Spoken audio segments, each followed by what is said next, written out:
Hey, hello, it's me, Leonie. Thank you so much for those of you who, like, two or three of you who watched through all of the previous video. The new subscriber as well. Hello, welcome. If you're wondering why I'm posting another video so soon, it's because it's now even more low effort. I'm just gonna ramble over an image, write up my blog post, and then put it out there, and that'll be it.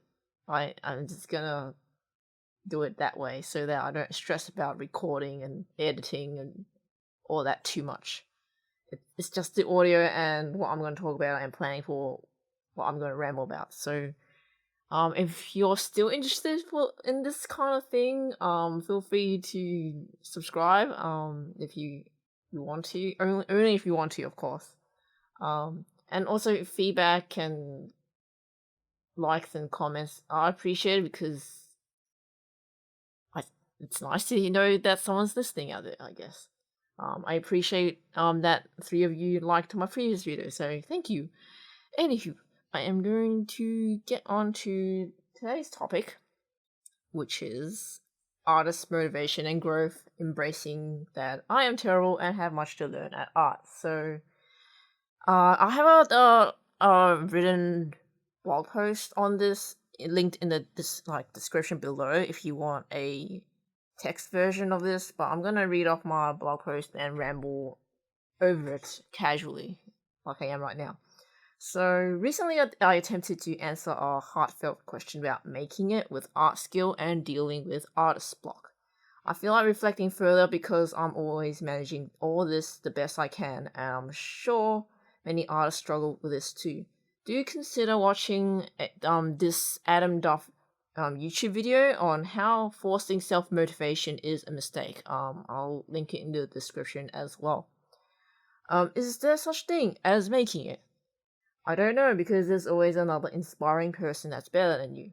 And there's always a lot of overlooked people who are either behind you or at the same level as you too. But we're all on our own different paths with different privileges, opportunities, disadvantages, resources, struggles, and upbringing. Continuously comparing yourself to others, striving for your own version of perfection, and pressuring yourself this way becomes detrimental, discouraging, stressful, and soul-crushing when it blocks you from being creative and making art at all. I've been there many times and consequently had to iterate my social media boundaries to protect the joy I had in art making. Over the years, I have felt existential, hopeless, behind, discouraged, depressed, confused, and helpless about my career, creative direction, and art skills, especially whenever I can't get work. And especially, words, wow. And especially when many people are doing great things with wonderful skills, but I couldn't seem to do the same. Hard work doesn't guarantee that you'd get back what you put in after all, because that's how life is. Life is not fair. Where do I even fit in? I half-heartedly ask myself sometimes. I guess I'll just keep floating adrift in the ocean from one island to the next, because that's how it feels like life. Just keep floating, because there's so many things out of your control, right? Hey, focused hard work still helps me get closer and progress a little at my own pace. It's worth it if it's something important, meaningful, inspiring, fun, and beneficial to you, your mental well-being and growth. This, in turn, becomes your light that you protect, share, and hopefully expands positively onto others. I don't know if I'm doing that, but I hope eventually I am. I don't know if I have a light to share, but I'm just doing my thing the best I can. Digressing. Social media is the worst place for feedback because it's designed to provide dopamine. Is that how you say that word? Dopamine hits to keep you on the platform and fleeting social engagement. Instead, people can better find structure, constructive feedback, earn and build emotional support through mentorships, online courses, online and offline art communities, or from talking to artists and like-minded friends they respect and admire. Admire. Wow, words. I have done some of these options before, plus it depends on what works for you and your situation best. I believe that getting external support does help, so you can be self-aware, improve, grow, and reflect. It's really great to get or hire good people to directly help you along your art journey sometimes, and when you're able, pay it forward and help others too. Otherwise, I default to reflecting and sharing my thoughts at my art blog and depending on myself to progress at my own pace. Ultimately, I know I have to do it on my own too. Letting go of the vanity, popularity metrics, and likes of social media and focusing on connecting with like-minded artists, art progress, and art making is much more fulfilling and sustainable. It's not easy though, evident from how many times I personally ruminate about my own little metrics. Like, oh no, I'm getting unfollowed, especially on Twitter right now. Oh no. Oh well, goodbye, I guess. Goodbye. I'm doing better at using social media minimally nowadays though. So it's in the linked blog post below, but I have like a whole dot point of things that helps me personally with motivation, burnout, and art block so far. So I'm gonna read through the dot points I have. So here goes. Years of learning. So what helps me with motivation, burnout, and art block so far, to recap, is like involving years of learning to not compare myself with the journey of others, because otherwise I'm just putting myself down. Another one would be not letting my own artistic shortcomings, doubts, fears, frustration, and stress consume my mental well-being. And this is quite a feat in itself, involving a lot of acknowledgement, self-compassion, and self-awareness. Sometimes it does get to me, but I trust that it's growing pains and it's all part of the learning journey. If it gets too much, I do take breaks, focus on something different so I can eventually get back to it when and if I'm emotionally ready to. Another thing would be embrace that I'm going to be terrible at art for a long, indefinite time, and doing the art is progress and good enough. And it's accepting that. That Ira Glass quote that comes to mind. I should write a note, Ira Glass quote. About that gap you have. I'm just tippity tapping on my keyboard.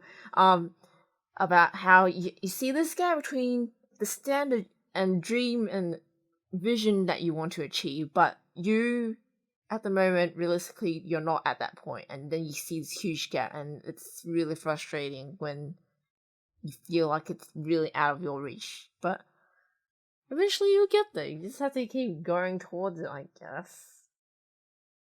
Maybe you won't, but at least you get close, like you'd host. I'm trying, okay? Trying to be both realistic and positive, if that makes sense. Like, because usually things don't happen as you want it to be. It doesn't happen as you expect it to be. It just happens in some other kind of way. Like, it's just life, I guess. Anyway, back to the dot points. Most of the art that we create won't be great or good anyway. Most of the terrible and or rough art aren't posted either. Yep. A lot of practice and patience is involved. The aim is to learn and to do things better next time. It's not about creating masterpieces. It's a lot about rehearsing so that maybe you'll be able to make a masterpiece every now and then, I guess. Not use social media too much for my mental well-being to keep me focused. That's another thing that I do to not feel to protect my motivation and art block, I guess, so I don't get distracted. Another thing would be keep following a small bunch of favorite inspiring artists. So I do follow a bunch of artists. It's just not everyone.